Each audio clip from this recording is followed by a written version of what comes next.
Sveiki visi, su jumis Rokas ir šiandien pakalbėsiu apie energijas.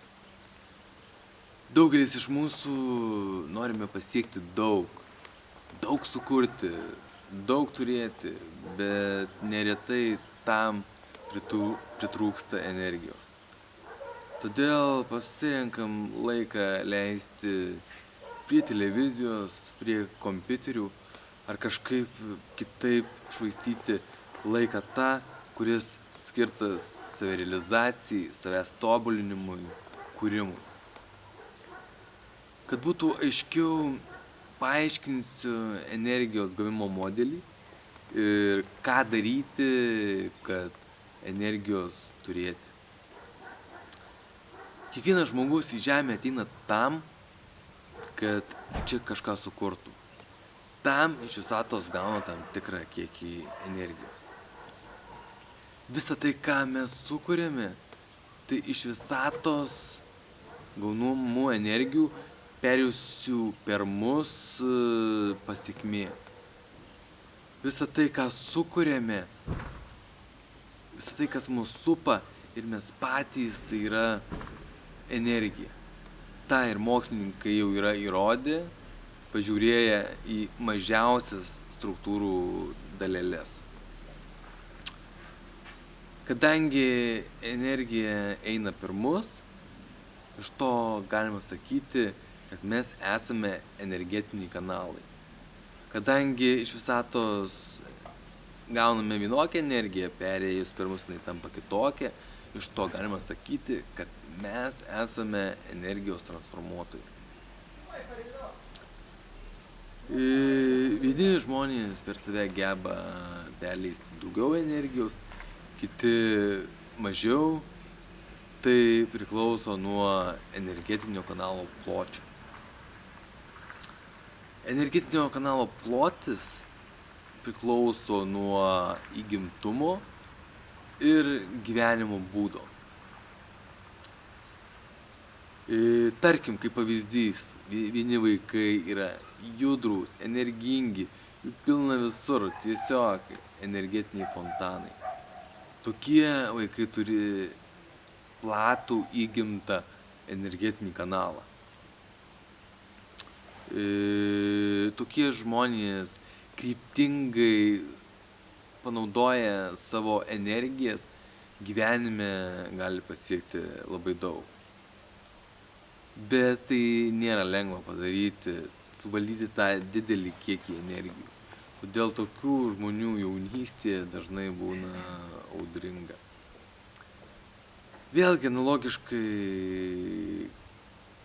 kai kurie vaikai yra lėti, pasyvūs, neaktyvūs. Tokių vaikų energetinis kanalas bus siauresnis. Energetinio kanalo plotis niekada nebūna pastovus. Jis arba platėja, arba siaurėja. Tai priklauso, kaip jau minėjau, nuo gyvenimo būdo. Jeigu žmogus kuria daug negatyvo, daug generuoja negatyvių energijų, tokių kaip nepasitenkinimas, pyktis, liūdesys, tos negatyvios energijos, tų negatyvių energijų nuosėdos sėda ant energetinio kanalo sienelių, taip kanalas siaurėja, žmogus gauna vis mažiau energijos, taip gali vis mažiau sukurti. Vėliau prasideda negalavimai, ligos, kol kanalas visiškai užsikimš. Čia panašiai kaip su upeliu. Jei upeliu teka daug švaraus vandens, stipriai teka, upelis gyvuos ilgai. Bet jeigu upelį pradeda tekėti šiukšlės, vanduo ims rūgti, upelis ims užsikišinėti, ims dumblėti, kol virs pelkė. Taip ir su žmogumi.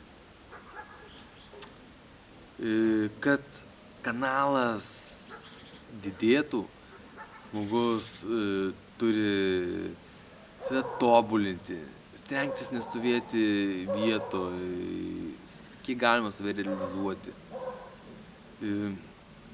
kurti naujus dalykus. Bet daugelis žmonių bijosi kurti naujus dalykus, bijosi, ką žmonės pasakys, bijosi tos nežinomybės, kaip išeis, kas gausis. Bijo nežinomybės, bet tik nuėję į ją, jie atsiduria didesniam žinojime. Tos komforto zonos, kur viskas aišku, kur viską pažįstam, tik iš pažiūros atrodo saugios. Bet iš tikrųjų, kaip jau ir minėjau, kanalas arba plečiasi, arba siaurėja. Ir jeigu jūs esate tose komforto zonose, kanalas siaurėja ir anksčiau ar vėliau jūs susidursite su problemomis. Maistas.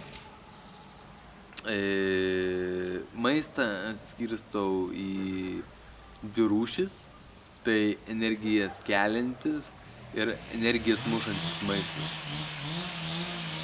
Koks maistas muštų energiją, muša ir koks kelia, tai priklauso nuo mūsų pačių asmeniškai, kokios mūsų vibracijos.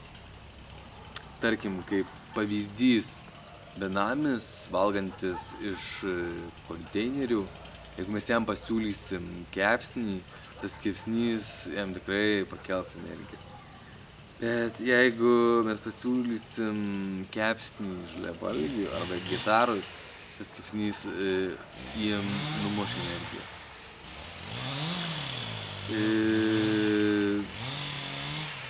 Maistą rinkitės pagal save. Tiesiog, kaip matote, koks maistas sveikesnis, jeigu valgote daug riebios mėsos, stenkitės valgyti liesesnę mėsą, valgyti daug vaisių, daržovių, ekologiškus produktus. Jokiu būdu nesiūlau imtis drastiškumų, nes ir mėsa daugeliui žmonių yra reikalinga. Jeigu žmogus naudoja daug negatyvių energijų, būtent mėsa numuš ne tik jo pozityvias energijas, bet ir negatyvias. Taip, tas negatyvas mažiau žalos žmogų. Bet jokiu būdu aš nesiūlau spręsti problemų valgant mėsą. Aš siūlau būti sąmoningiems ir ieškoti priežasties, kodėl kyla negatyvas, kodėl norisi valgyti daug mėsos, daug nesveiko maisto. Nes viso to dažniausiai priežastis iš visatos daug gaunamų energijų nesugebėjimas realizuoti. Taip, su tais produktais numušamos yra energijos, kurios yra skirtos kūrimui, savirealizacijai, savęs tobulinimui. Su alkoholiu, cigaretėmis ir kitais kvaišalais yra panašiai, tik jau čia pasekmės yra daug didesnės.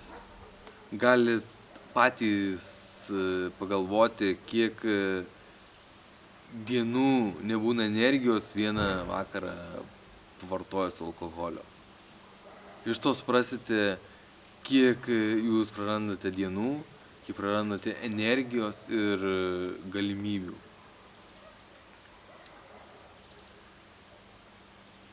Puikus oras. Galima daug energijos, galima pasimankštinti kieme.